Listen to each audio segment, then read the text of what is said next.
Ang record ng lalaki sa paghagis ng ta ay 23.37 metro. At ang binata sa harap natin ay madaling nalampasan ng 300 metro. Ang kanang braso na sinanay sa buong taon ay nagkaroon ng kakaibang pagbabago. Umatras ng kalahating hakbang, kumuha ng buwelo. Ang bato sa kanyang kamay ay umalis na parang bala. Mabilis na tinamaan ng halimaw sa malayo. At ang napakalaking lakas na ito ay nagmumula sa parasito na nakakapit sa kanyang kanang kamay. Hindi tulad ng kaso ng pagpatay kay Yorigami noong nakaraan. Nakialam na ang mga pulis sa kasong ito.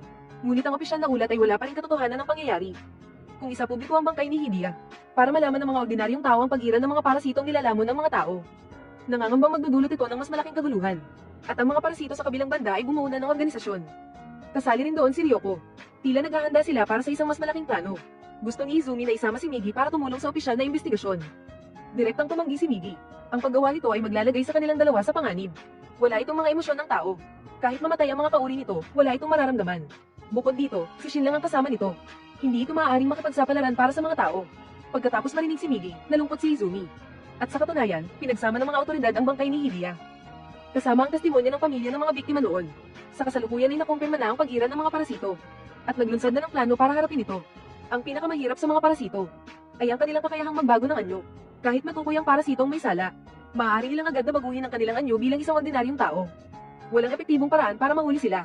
Gayunpaman, pagkatapos pag-aralan ng bangkay ng parasito, natuklasan ng mga mananaliksik na kapag ang parasito ay pumasok sa ulo ng tao, magiging dahilan ito para kumilos ito ng lampas sa limitasyon.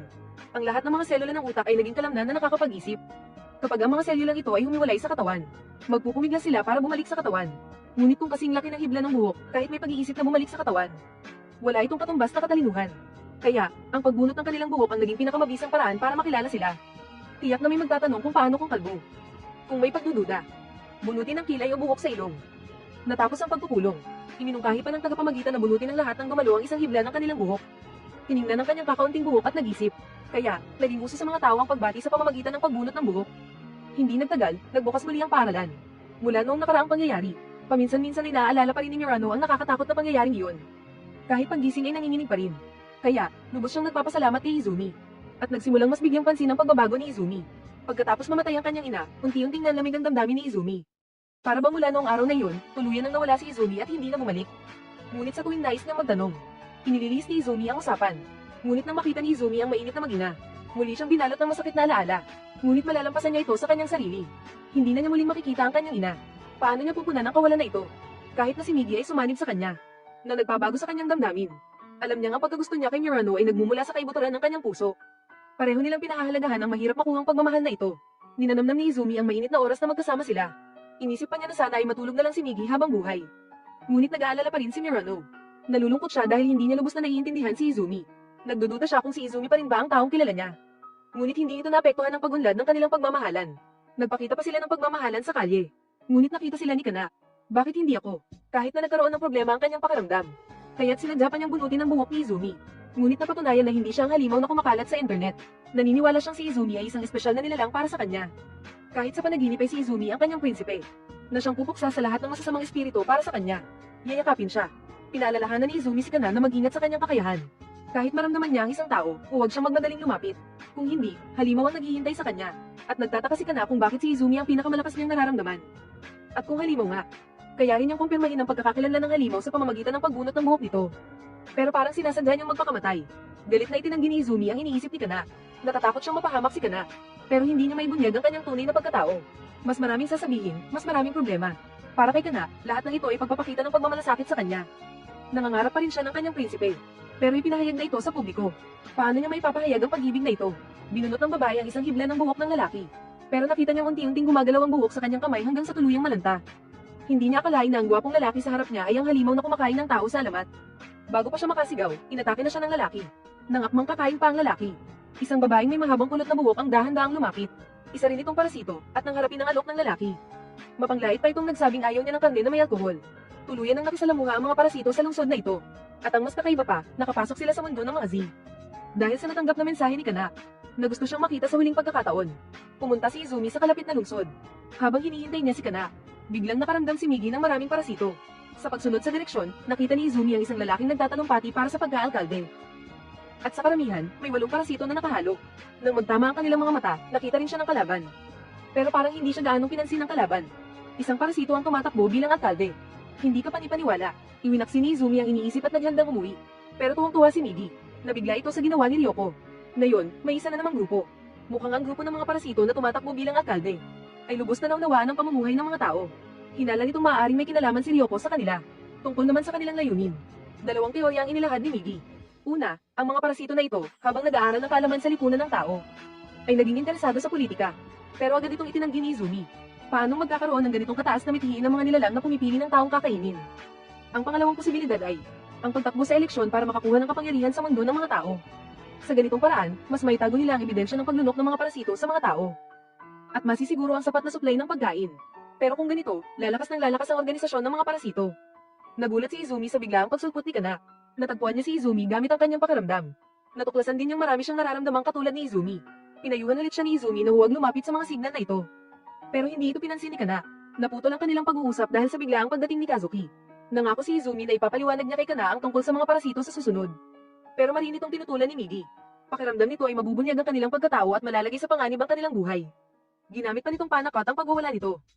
Tinatakot mo ba ako?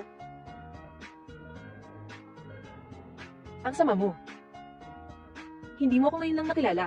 Pero desidido pa rin si Izumi na maging tapat. Nagkita sila sa isang liblib na lugar. At sinuntok ang pader. Matapos matiyak na may himbing na natutulog si Miggy. Ikinwento niya kay Kana ang tungkol sa mga parasito. Medyo nadismaya si Kana. Iniisip niyang dahilan lang ito ni Izumi para iwasan siya at hindi maapektuhan ang relasyon nila ni Mirano. Pero sinunod pa rin ni Kana ang payo ni Izumi. Sinabi niya kay Izumi na kaya niyang makilala si Izumi sa mga halimaw na iyon. Hindi na siya lalapit sa iba maliban kay Izumi.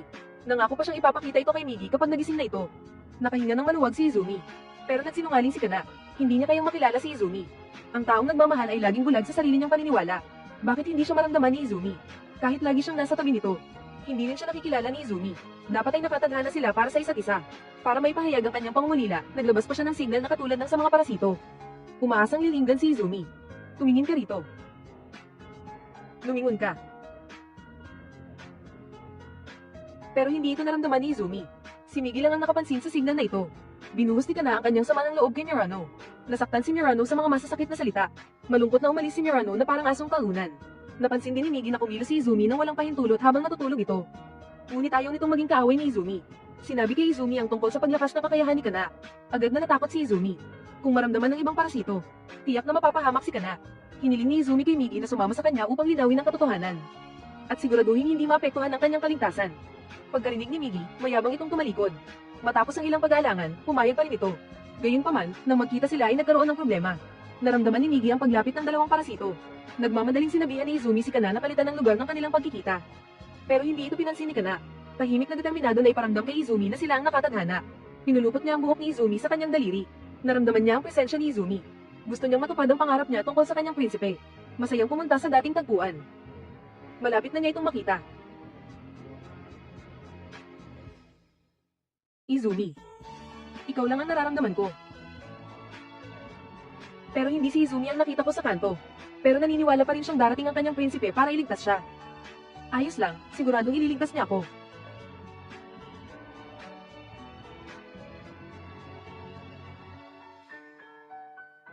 Izumi. Miggy. Ikaw na ang bahala sa depensa.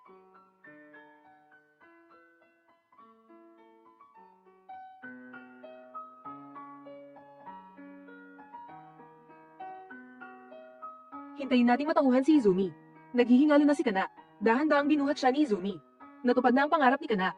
Hinawakan niya ang mukha ni Izumi. Tuluyan na siyang pumikit sa bisig ni Izumi. Nakita ang pangalang Kana na nakasulat sa pader. Sa wakas, naramdaman na rin ni Izumi ang pagmamahal ni Kana. Pero hindi siya makaiyak. Medyo sinisisi niya ang sarili. Kung hindi niya niyaya si Kana na lumabas, siguro iba ang naging resulta. Inaalo siya ni Miggy na huwag sisihin ang sarili. Mangyayari rin ito balang araw. Tinawag siya ni Kazuki. Galit na tinanong kung bakit hindi niya naprotektahan si Kana. Bakit siya kalmado? Kahit sinisisi niya ang sarili. Nanatiling malamig ang pakikitungo ni Izumi. Siguro hindi na talaga siya tao. Siguro, hindi niya namamalayan na kinokontrol na siya ng parasito. Galit niyang sinuntok ang puno. Siguro gusto niyang makaramdam ng sakit para mapaiyak ang sarili. Pero wala ring nangyari. Tumigil ka na, Izumi.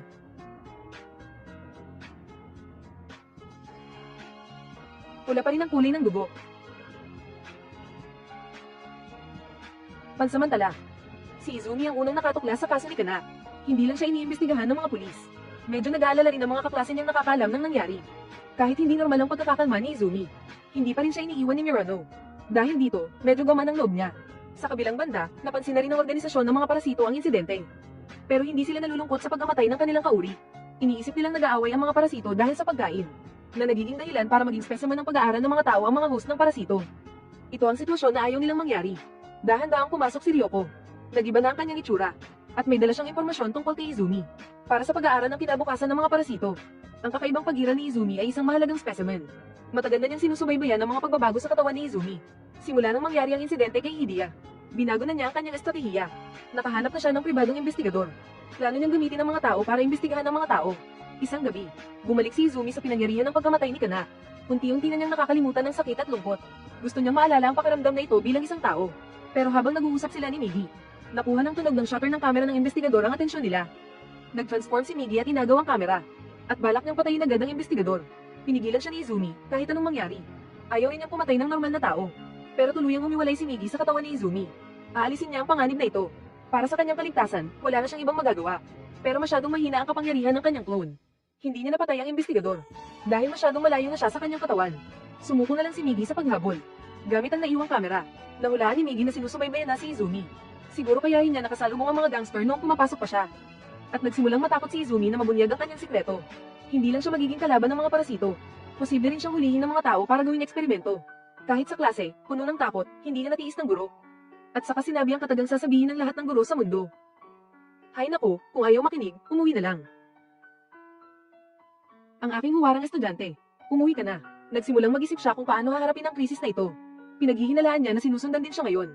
Matapos pakinggan ng mabuti, nalaman niya na sinusundan niya siya ng detective. Pero nang mabisto, dali-daling tumakbo ang detective. Hindi siya binigyan ng pagkakataong magpaliwanag. Napuno ng takot ang kanyang isip. Pero agad din siyang kumalma. Napagdesisyonan niyang ipagtapat ang lahat kay Murano. Samantalang si Murano ay nag-iisip pa rin tungkol kay Kana. Bakit siya binaygo ni Izumi noong araw na nangyari ang insidente? Bakit naroon si Izumi sa pinangyarihan ng krimen? Napakaraming tinatago ni Izumi sa kanya. Sa ilalim ng kanyang kalmadong anyo, parang may pinipigilan siya. Gusto niyang malaman ang sagot. Malumanay na tiningnan ni Izumi si Murano. Malapit na mabunyag ang katotohanan tungkol sa parasito. Sabi niya. Sasabihin niya.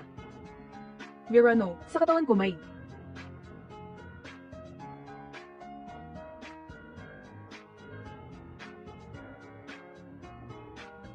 wala talaga.